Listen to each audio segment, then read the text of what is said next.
Ola, neste vídeo imos ver como sumar e restar raíces de calquera índice. Neste caso teño raíces cadradas para sumar e restar.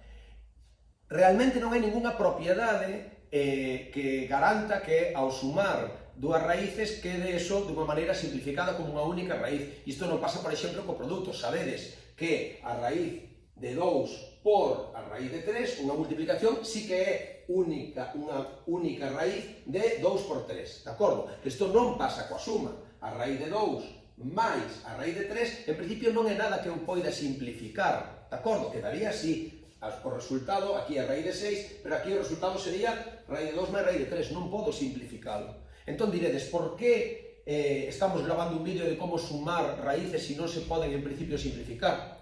Ben, porque o que sí podo simplificar é se aparece a mesma raíz en todos os sumandos. Se aparecese, por exemplo, 3 raíz de 2 máis 5 raíz de 2, aquí está a mesma raíz e eu podo facer a suma, quedanme 8 raíz de 2. Vale?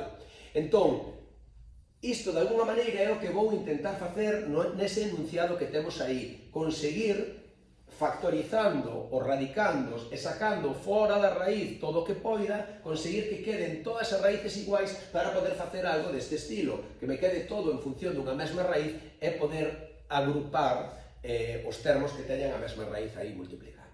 De acordo? Entón, para iso, o primeiro que fago é factorizar os radicandos. Estes son moi fáciles de factorizar. 125 sería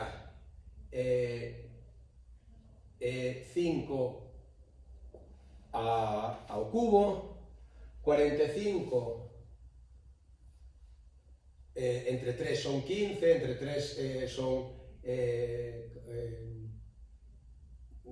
5, e polo tanto 9 por 5, 45, 20 sería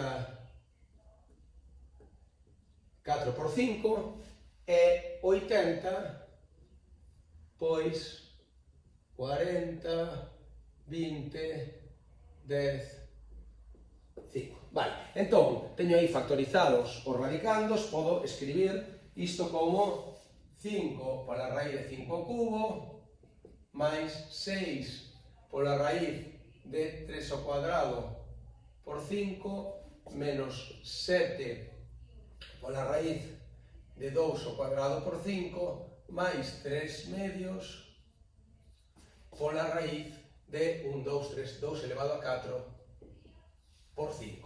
Ben, entón, como vedes, é unha raíz de índice 2, raíz cuadrada, todo o que este adentro ao cadrado sai para fora multiplicando. De tal maneira que aquí hai 3 5, 2 deles saen para fora, como un só 5 fora, e quedame 5 por 5 raíz de 5, máis, aquí o 3 está ao cuadrado, como é unha raíz cadrada, sai para fora multiplicando, 6 por 3, 18 raíz de 5, este 2 está ao cadrado, é unha raíz cadrada, sai para fora multiplicando, 7 por 2, 14 raíz de 5, e este 2, hai 4 douses, por tanto hai 2 douses, sale un para fora, e outros 2 douses sale outro para fora, así que sale un 2 ao cuadrado para fora, sale un 2 ao cuadrado para fora, e un 2 de arriba vaiseme con un 2 de abaixo, vale?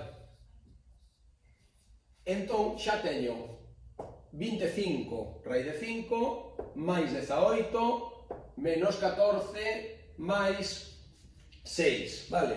Raíz de 5. Podo facer esa conta, de acordo? Sería 25 máis 18 menos 14 máis, insisto, vaiseme un 2 de arriba con un 2 de abaixo, quedame simplemente 3 por 2, 6. De acordo? Raíces de 5. Boto esta conta, 25 máis 18 menos 14 máis 6, e dame 35 raíces de 5, vale? 35 raíz de 5, e polo tanto, puiden facer suma e resta de raíces? Sí, porque resulta que todo dependía das raíces de 5, de acordo? Aí está.